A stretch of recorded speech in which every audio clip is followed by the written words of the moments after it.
ఒకసారి ధ్యానిద్దాం.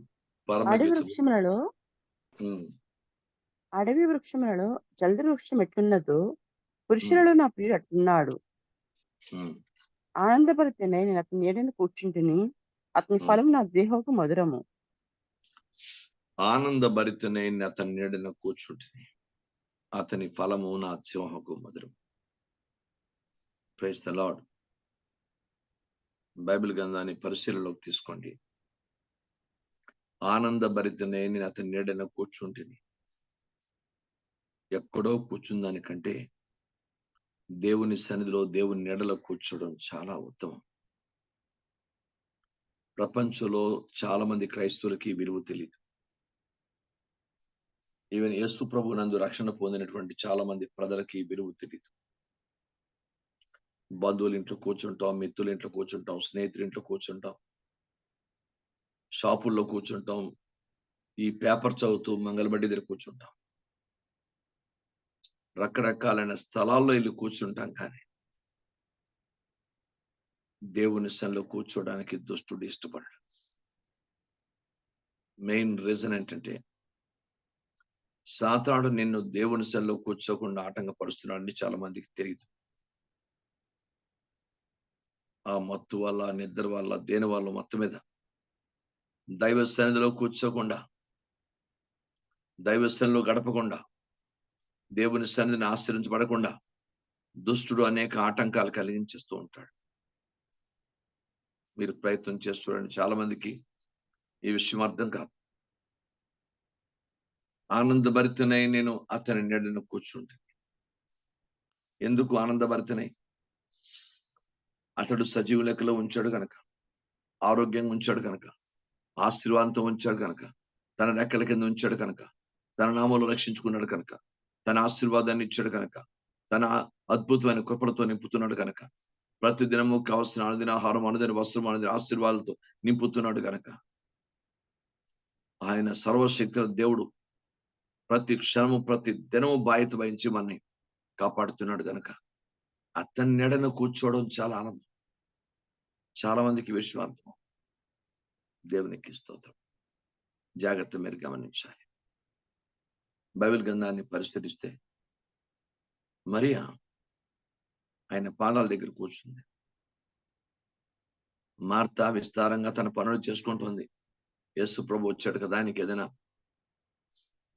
ఆహార పదార్థం తయారు చేసి పెట్టడానికి ఆమె వంత ఏదో ప్రయాసపడుతుంది. కానీ మరియా ఆయన పాదం ఎత్తు కూర్చుంది. అది ఆమెకు ప్లస్ పాయింట్ అయింది. ఎందుకంటే దేవుని కృపను బట్టి ప్రభు అంటున్నారు, మరియా ఉత్తమైనది ఏర్పరచుకుంది.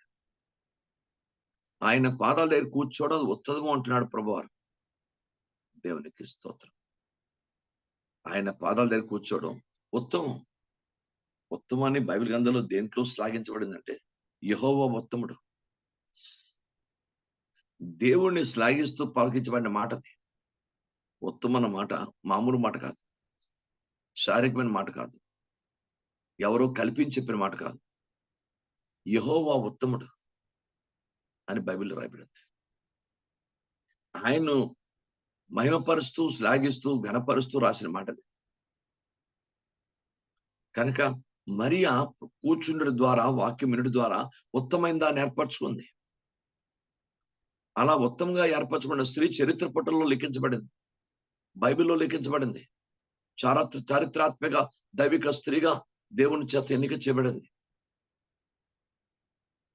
ఈరోజు ఆయన పాదాల దగ్గర కూర్చునే వ్యక్తిగా, ప్రతిరోజు ఆయన పాదాల దగ్గర కూర్చునే వ్యక్తిగా ఎంత దేవుని చేత ఆశించబడుతున్నావు, ఎంత బలపరచబడుతున్నావు, ఉజ్జీపడుతున్నావు, సరిచేయబడుతున్నావు, ఆదరించబడుతున్నావు.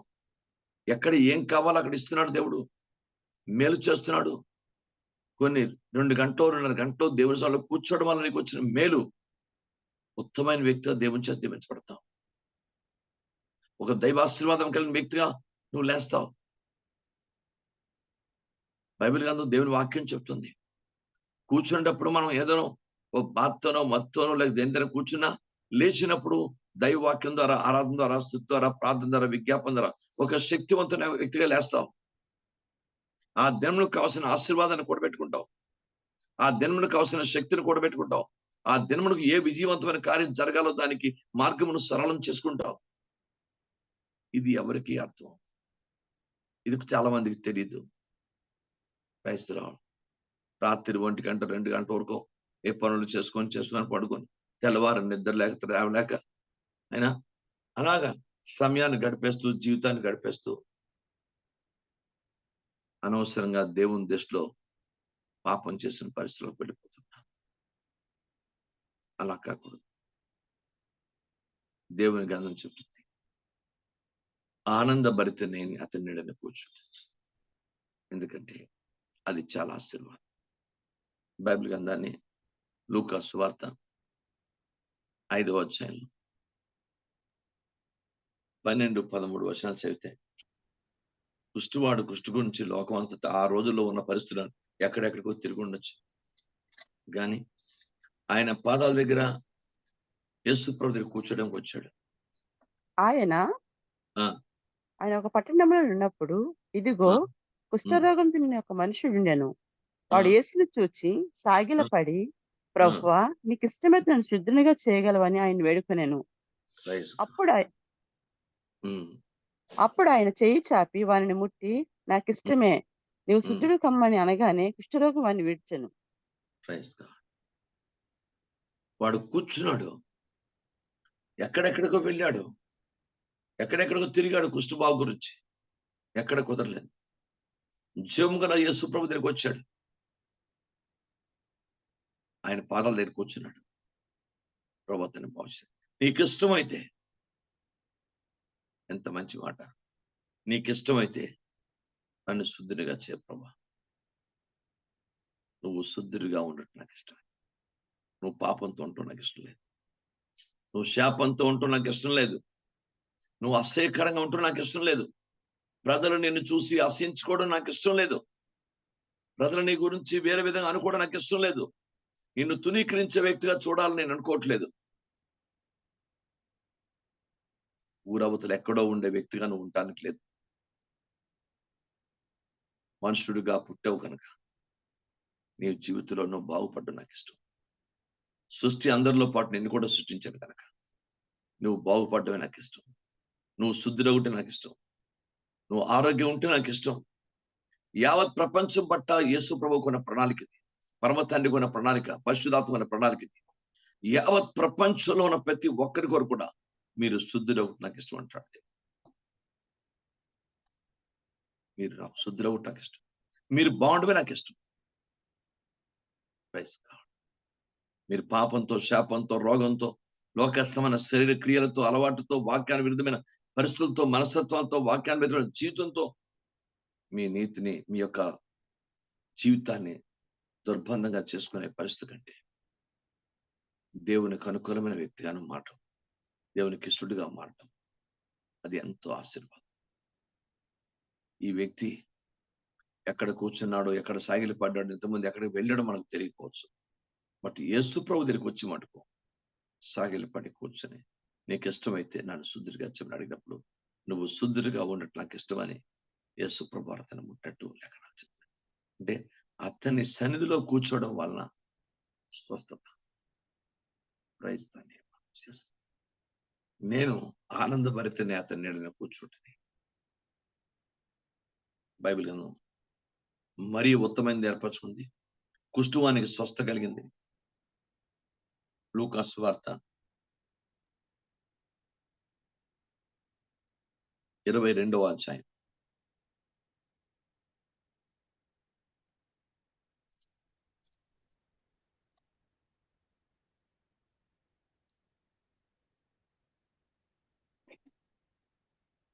28-30 వచనాలు చూడండి. నా శోధనలో నాతో ఉమ్, కూడా నిలిచిన వారు మీరే గనుక, ఉమ్, నా ఉమ్. తండ్రి నాకు రాజ్యం నియమించినట్టుగా నా రాజ్యంలో నా బల్ల దండపాలు పుచ్చుకొని సింహాసం మీద కూర్చుండి ఇశ్రాయేలు 12 గోత్రముల వరకు మీరు తీర్పు తీర్చుటకై నేను మీకు రాజ్యం నియమించున్నాను. ఆమేన్. చాలు. నా శోధనలో నాతో కూడా నిలిచిన వారు మీరే. ఎంత ఆశీర్వాదం. బైబిల్ గ్రంథంలో దేవుని పాదాల దగ్గర, గనుక నా తండ్రి నాకు రాజ్యము నియమించినట్టుగా నా రాజ్యంలో నా బలయ దానపానములు పుచ్చుకొని సింహాసనం మీద కూర్చుండి ఇశ్రాయేలు 12 గోత్రం వరకు మీరు తీర్చుకొని నేను మీకు రాజ్యమును నియమించుచున్నాను. ఆయనతో పాటు సముద్ర పట్టున కూర్చున్నారు, కొండ మీద కూర్చున్నారు. మీకు అర్థం, ఆయన ఎక్కడెక్కడికో నదులను తీసుకెళ్లి కూర్చోబెట్టాడు. గలిలయ నది వదిలితే ఎక్కడెక్కడికో తీసుకెళ్లి ఆయన బోధించాడు వాళ్ళని కూర్చోబెట్టి. ఆ కూర్చోడం వారికి ప్లస్ పాయింట్ అయింది. ఎందుకంటే ఆయన చెప్పే జీవపు మాటలు ఆ దైవికమైనటువంటి, అది మామూలు జీవం కాదు, సమృద్ధి జీవాన్ని ఇచ్చే మాటలవి, నిత్యం ఇచ్చే మాటలు.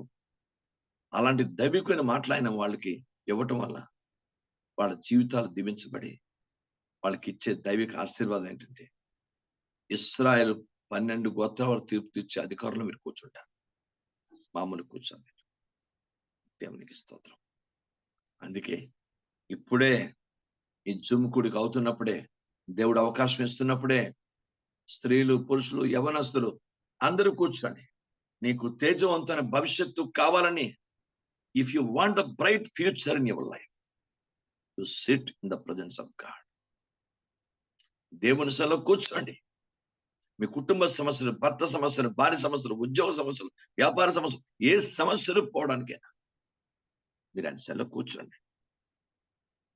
నీకు మేలు చేసేవాడు సన్నిధిలో కూర్చోని కంటే శారీరక లోక సంబంధమైన వాటి దగ్గర ఎందుకు కూర్చోవడం అయ్యా? అనవసరం వాటి దగ్గర ఎందుకు కూర్చోవడం? మేలు చేస్తా అంటున్నాడు ఈయన.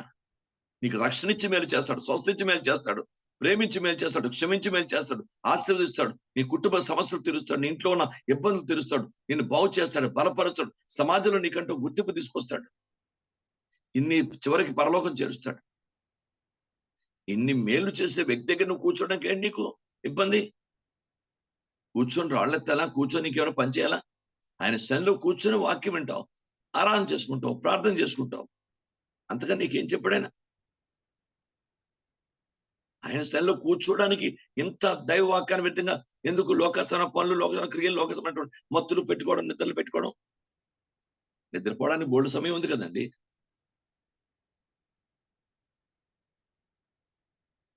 దేవుని పాదాల దగ్గర మంచి అవకాశం ఉంది. ఆయన సన్నిధిలో కూర్చోవడం చాలా మంచిది. అద్భుతంగా వాళ్ళ జీవితాలు ఇశ్రాయేలు 12 తీర్పు తెచ్చే అధికారంతో వాళ్ళు కూర్చోబెట్టాడు ప్రభువారు. లూకా సువార్త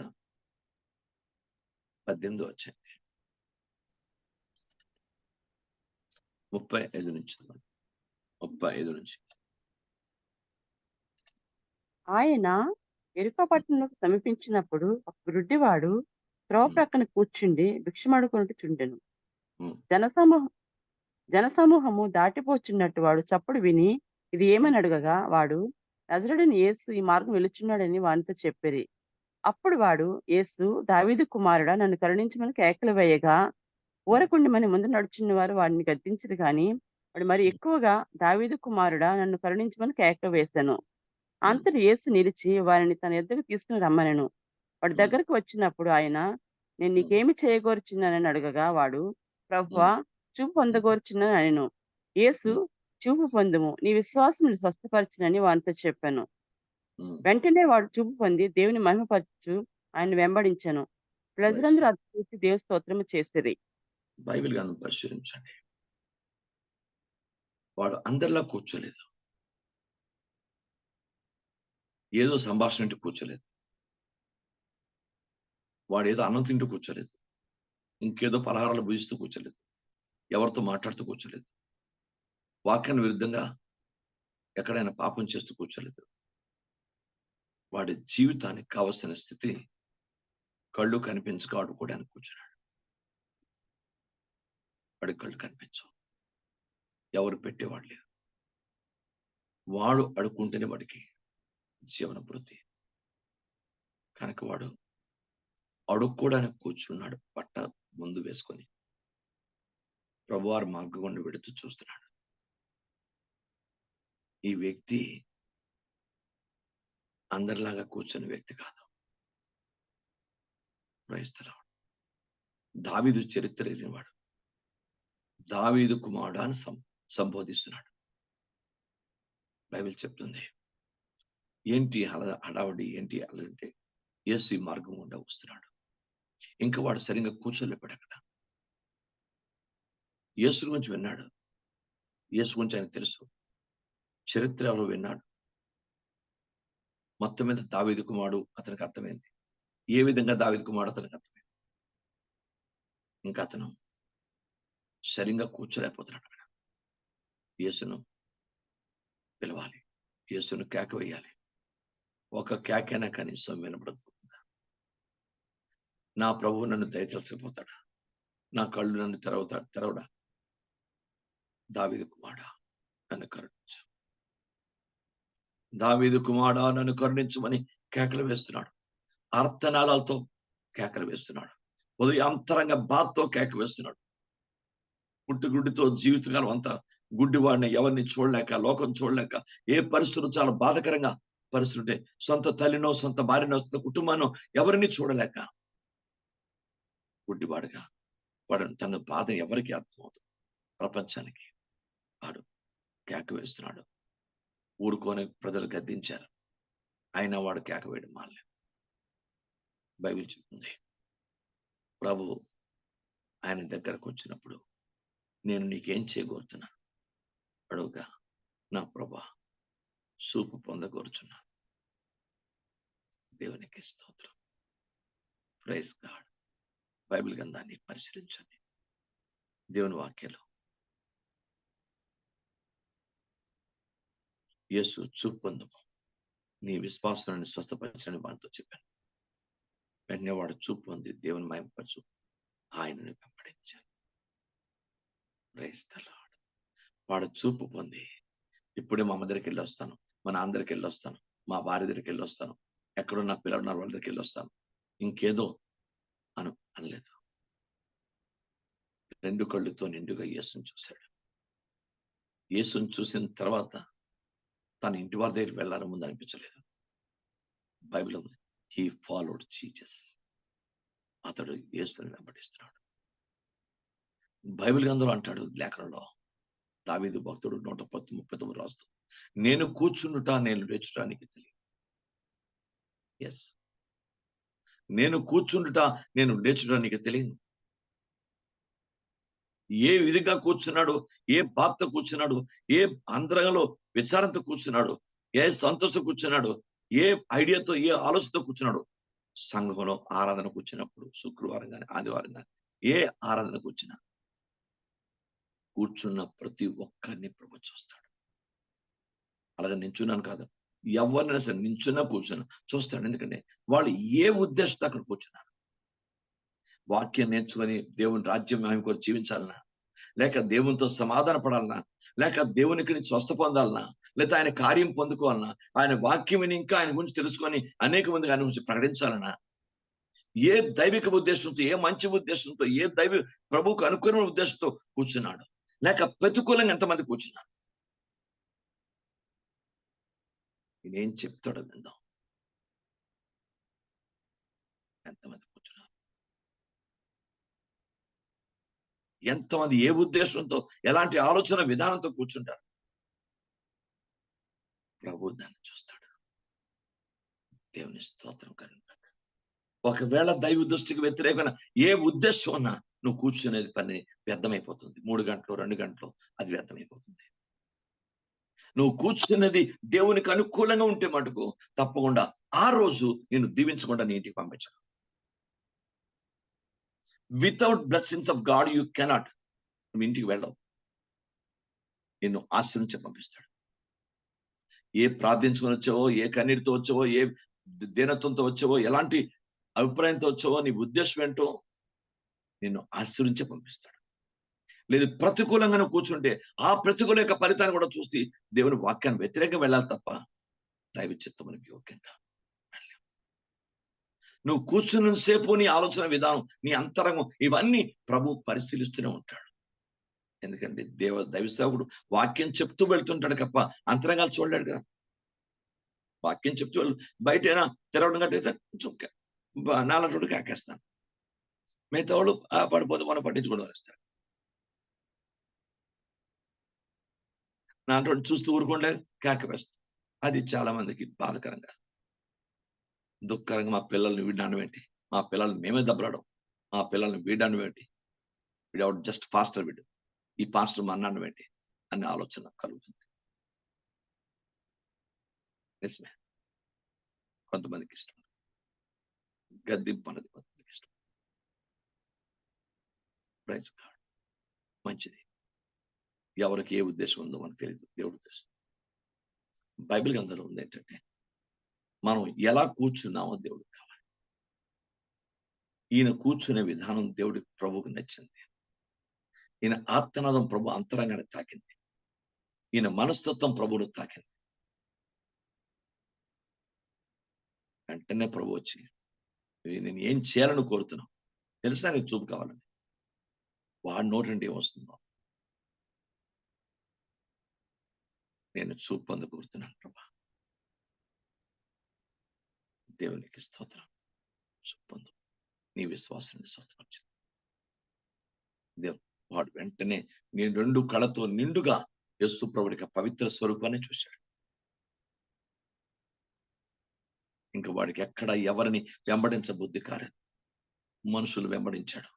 గుడ్డివాడు ఉన్నప్పుడు ఎంత హాస్యాస్పదంగా మాట్లాడుంటారు, ఎంత తునీకరించి ఉంటారు. గ్లాసులు మంచినీళ్ళు అంటే ఎంత వేదన, దైవ దృష్టి వ్యతిరేకంగా మాట్లాడుంటారు, ఎంత ప్రతికూలంగా ప్రవర్తించుకుంటారో మనకు తెలియదు. వాడికి ఇంకా ఎవరిని వెంబడించబుద్ధి కాలేదు. ఆ గుడ్డివానికి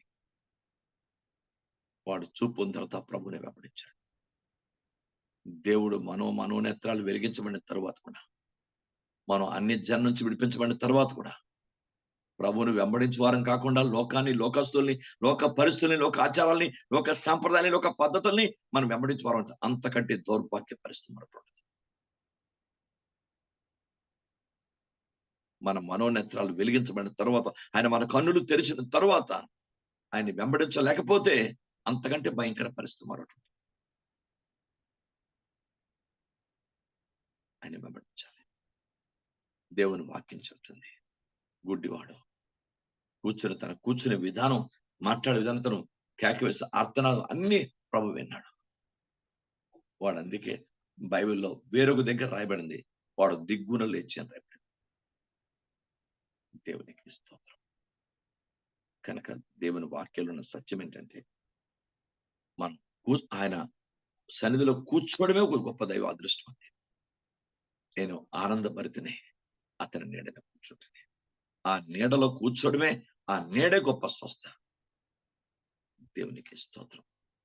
ఇక్కడ కూర్చోవడం, మీ ఇళ్ళ దగ్గర కూర్చోవడం కాదు అక్కడ అర్థం.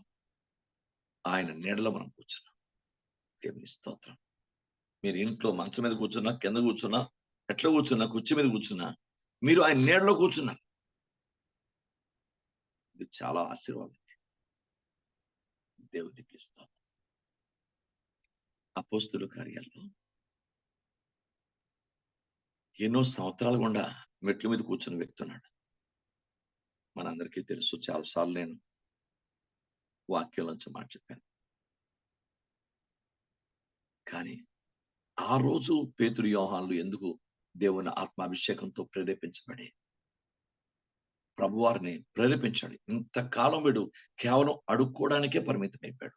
అడుక్కునేసరికి కూర్చుంటున్నాడు. వాడు పాదాలు బలహీన పాదాలు గలవాడు. వీడిని లేపి వీడి జీవితాన్ని ఆలయంలోకి తీసుకురావాలి అనుకున్నాడు యేసయ్య. అందుకే పేతురు, యోహానుల్ని ప్రేరేపించాడు.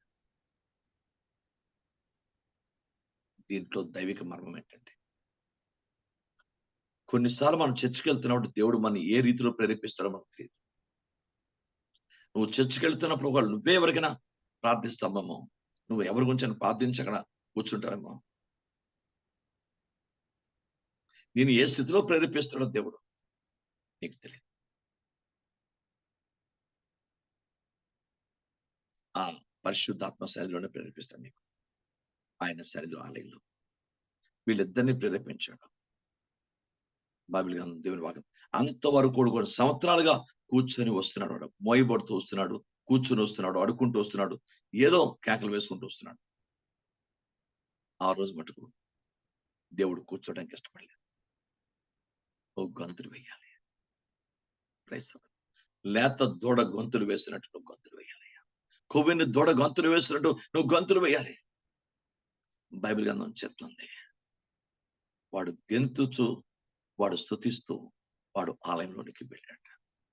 ప్రభు వాడిని స్వస్థపరిచినప్పుడు నజరేయుడైన యేసు నామములో వెళ్ళి లెమ్మని చెప్పి పేతురు తన చేతును చాచి అతనికి అందించినప్పుడు కూడా చెయ్యి వాడు లేచి గంతుచు వాడు పరిగెత్తి ఆయన ప్రభు సన్నిధి ఆలయంలోనికి వెళ్ళిపెట్టాడు.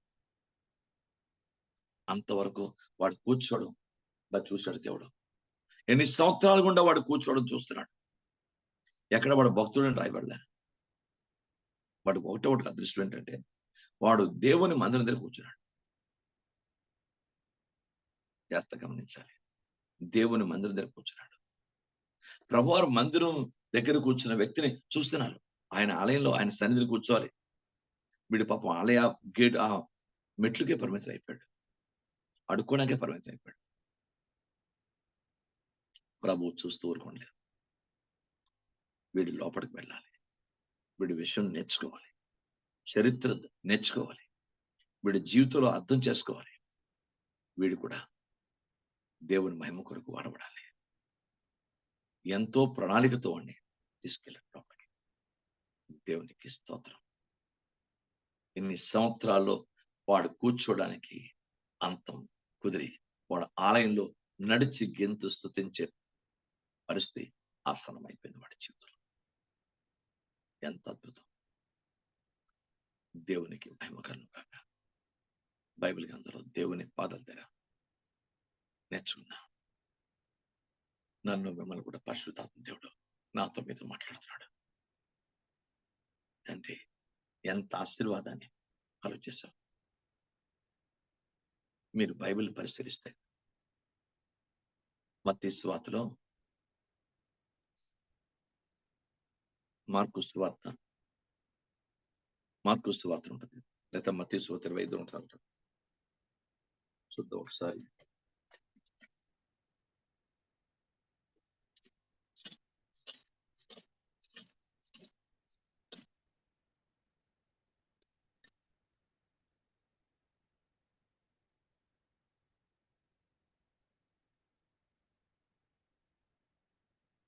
మార్కు సువార్త 2వ అధ్యాయం.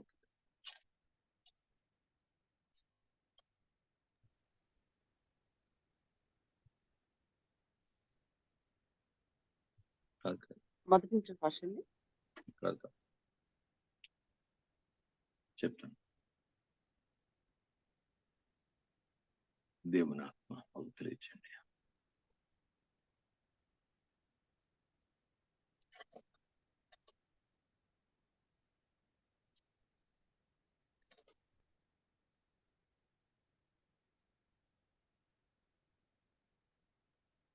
Yes sir. ఆయన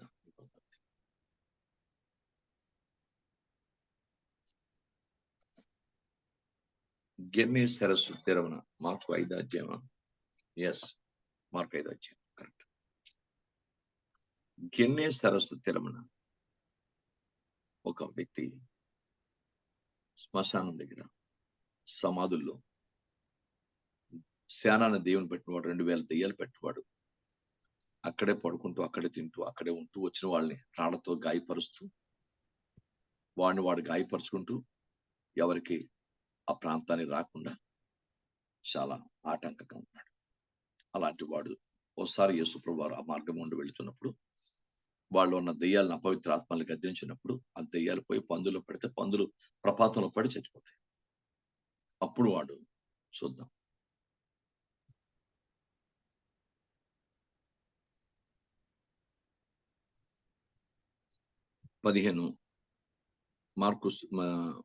మార్కు 5 నుంచి 14 నుంచి చూడండి. ఆ పందులు మేపుచున్న వారు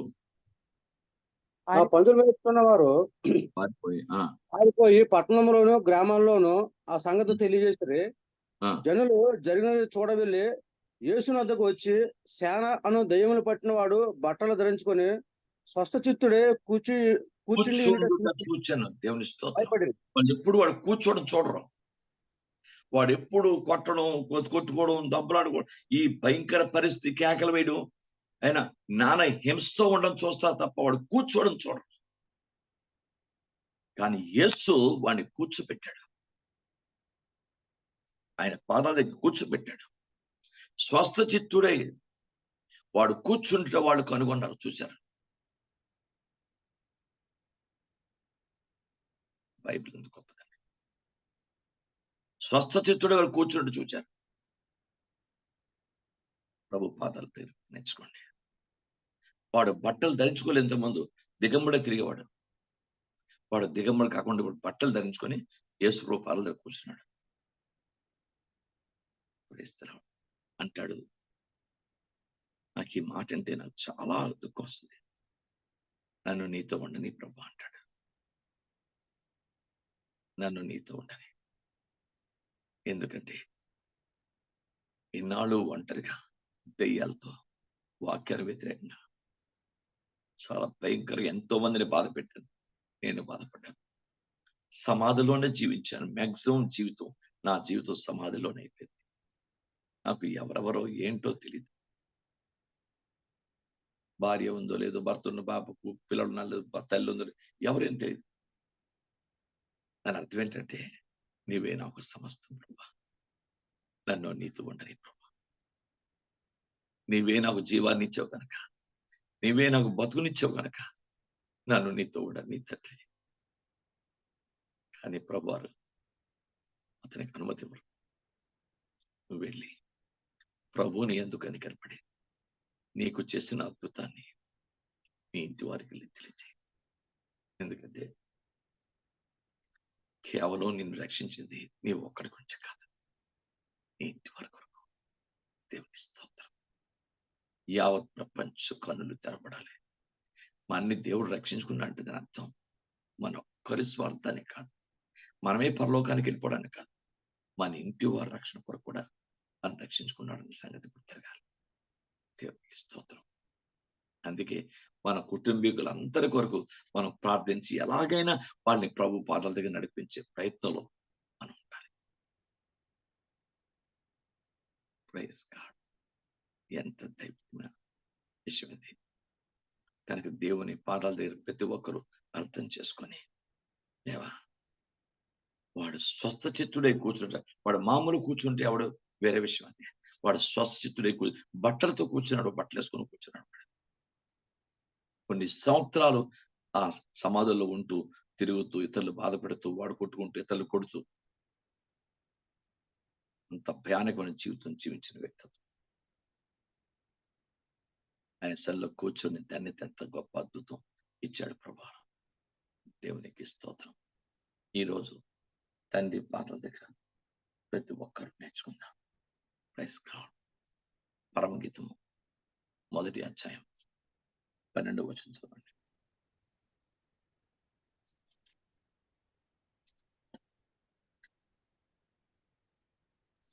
పరమగీతము 1వ అధ్యాయం 12వ వచనం. రాజు ఎందుకు కూర్చుని ఉండగా ఆ పరిమళ తైలపు సువాసన వ్యాపించను. చాలండి. రాజు విందు కూర్చుని ఉండగా నా పరిమళ తైలపు సువాసన వ్యాపించను. రాజు కూర్చున్నాడు. ఎక్కడ? విందు కూర్చున్నాడు. వ్యక్తి వడ్డిస్తున్నాడు. ఆ వడ్డిస్తున్న వ్యక్తికి పరిమళత్వం ఉండాలి. దాని అర్థం ఏమిటి? దేవుని స్తోత్రం. రాజు అంటే ఎవరు? జీసస్. మనకు అంతగానే గొప్ప రాజు అవ్వలేదు. జీసస్. ఆయన విందు కూర్చున్నట్ట మనం వడ్డిస్తున్నాం. అప్పుడు మనం వడ్డించినప్పుడు మనలో మురికి తగలకూడదు, వాక్యాన్ని వ్యతిరేకంగా రాకూడదు. మనలో పరిమళత్వం, ప్రేమ, అభిషేకము, ఆశీర్వాదం, ఐక్యత, దైవత్వం కలిగిన దైవిక పరిమళత్వమే ఆయనకి తగలాలి. మరి ప్రతి ఆదివారం శుక్రవారం మనం వచ్చి ఆరాధనలో కూర్చుంటున్నాం. మనం ఎంత వాక్యాన్ని వ్యతిరేకమైన వాసనలు ఏమైనా వచ్చినాయా? ఆయనకి మనం ఆరాధన చేస్తున్నాం కదా, స్తుతిస్తున్నాం కదా. నేను మీరు కూడా శారీరక చెమట అయితే పర్వాలేదు, అది ప్రసాదం.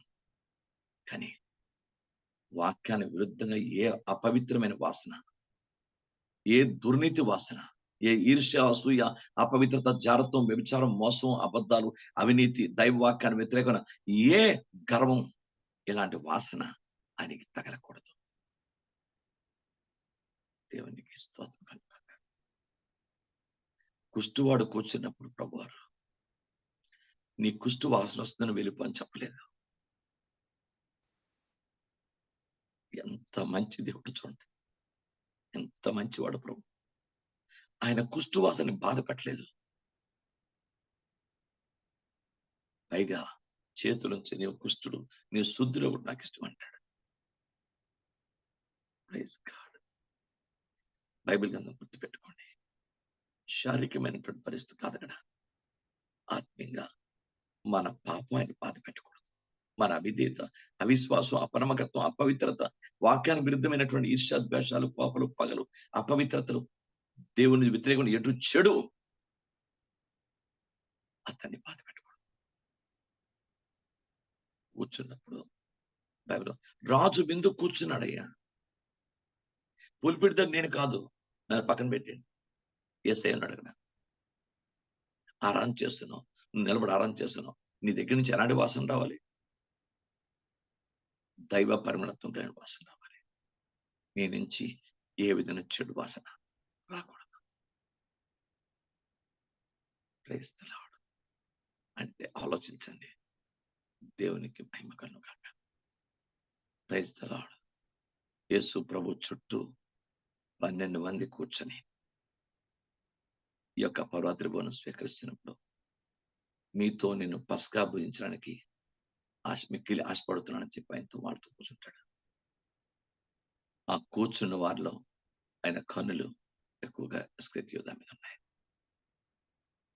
ఎందుకంటే ఈ రోజు దగ్గర కూర్చున్నాడు. వాడు ఆ రాత్రి ప్రభుకి అప్పగించబోతున్నాడు. ప్రభు ఎలా తట్టుకున్నాడు అనిపిస్తున్నాడు. ఆ రాత్రి ఆయనతో కూర్చున్నాడు, భోజనం తిన్నాడు. ఆ రాత్రి వాడిని అప్పగించేశాడు, యేసు ప్రభుని అప్పగించాడు. అది ఎలా తట్టుకున్నాడు యేసయ్య? చెలికాడ, నువ్వు మనిషి కుమారుని అప్పగించడానికి వచ్చావా? మాత్రం తట్టుకోలేదు. ఎలా తట్టుకున్నాడు యేసయ్య? తను ప్రేమించిన వాడు తను అప్పగిస్తాడు, తను ఏర్పరచుకున్న వాడు తను అప్పగిస్తాడు.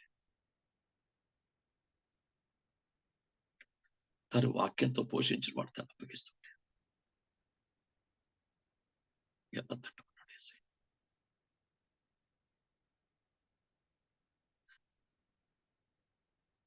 పాదాల దగ్గర కూర్చున్నాం. ఆయన పాదాల దగ్గర కూర్చుని మనం అర్థం చేసుకుని, నా జీవితంలో నిన్ను అప్పగించే మనసులకు రానివ్వద్దండి.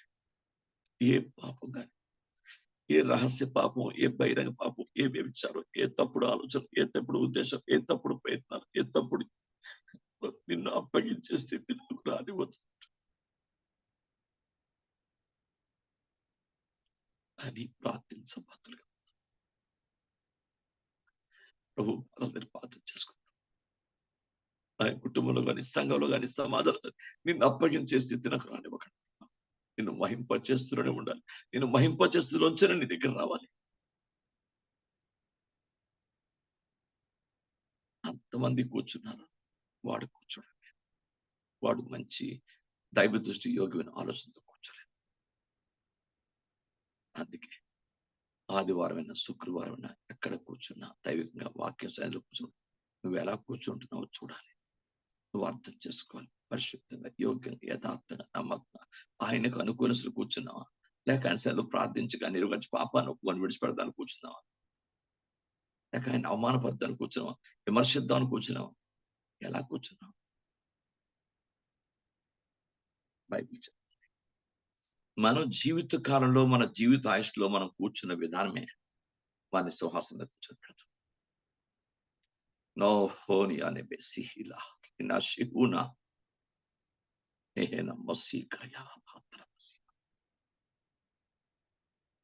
ప్రకటన గ్రంథం 3:21. ప్రకటన గ్రంథం 3:21 చదవండి.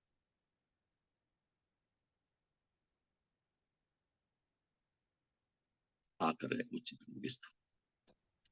ప్రకటన 3:27. నిన్ను జయించి నా తండ్రితో కూడా ఆయన సింహాసనం కూర్చున్న ప్రకారము జయించు వారిని నాతో కూడా నా సింహాసనం కూర్చుండనిచ్చేదను. Praise the Lord. ఇప్పుడు మనం కూర్చునే మన జీవితంలో ఇంట్లో గాని, బయట గాని, మందిరంలో గాని, ఆయన సన్నిధిలో గాని ఎక్కడ ఏ విధంగా దైవాత్మానుసారంగా ఉంటే, దేవునికి మహిమకరంగా ఉంటే, నువ్వు జయించు జీవితం నాకు మీకు ఉంటే, ఆయన తన సింహాసనంలో తన పక్కన కూర్చొని పెట్టుకుంటాడు. Praise God. ఇప్పుడే నువ్వు నా నిద్ర వస్తుందని, ప్రైజ్ లా, ఇప్పుడే నువ్వు దేవునికి సమయం ఇవ్వకుండా, ఇప్పుడు ఈ జుమ్ముకుడికి కానీ ఆరాధనకు కానీ ఎంత వేరు వెళ్ళిపోదామని ఉత్సాహం, ఎంత వేరు ఇంటికి వెళ్ళిపోతాం, ఎంత వేరు వద్దయ్యా వద్దు. ఆయన సన్నిధికి వచ్చిందే ఒక ఆ 2-3 గంటల్లో మనం తొందరపడ్డాం. ఆయన సన్నిధిలో కూర్చుంటే మనకు ఆశీర్వాదం. తండ్రి పాటలు నేర్చుకుందాం. ఆయన సన్నిధిని నువ్వు కూర్చున్నట్ట లేచుట నాకు తెలియదు. బైబిల్ గ్రంథం చెప్తుంది, నేను ఆనందపడితేనే అతని నీడన కూర్చుంటుంది. ఎంత ఆశీర్వాదం. సార్వత్రిక సంఘ స్త్రీగా మాట్లాడుతున్న పరిస్థితి. సొలొమోనుకు దేవుడు ఎంత జ్ఞానం ఇచ్చిన రాయించే మాట. నువ్వు ఆనందపరితే కూర్చోవాలి. నువ్వు ఏదో కూర్చొనే పద్ధతి కాదు. ఆయన సన్నిధిలో కూర్చోవడం అన్నది ఎంతో ధన్యత, ఎంతో ఆశీర్వాదం. పడక మీద పడుకుంటే సుఖం వస్తుంది అంతే.